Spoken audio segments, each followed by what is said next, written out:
Les essais de résistance mécanique sont destinés à vérifier la bonne tenue des assemblages des tuyauteries fixes soumises à une pression de fonctionnement supérieure à 400 millibars. Les essais consistent en la mise sous pression des canalisations. La pression est vérifiée à l'aide d'un dispositif manométrique.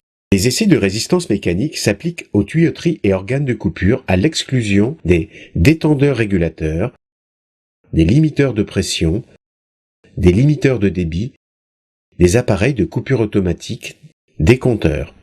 Fermez les extrémités amont et aval du tronçon à tester. Avant l'essai, la canalisation soumise à l'essai de résistance mécanique est désolidarisée des installations amont et aval. Raccordez le manomètre.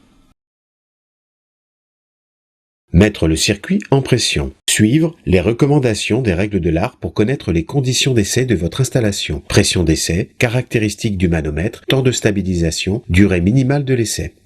Les essais de résistance mécanique s'effectuent soit à l'air ou à l'azote, soit hydrauliquement pour les pressions d'essai supérieures ou égales à 6 bars. Vérifiez l'étanchéité du raccordement du manomètre. Constatez l'absence de rupture de la tuyauterie, absence de chute de pression.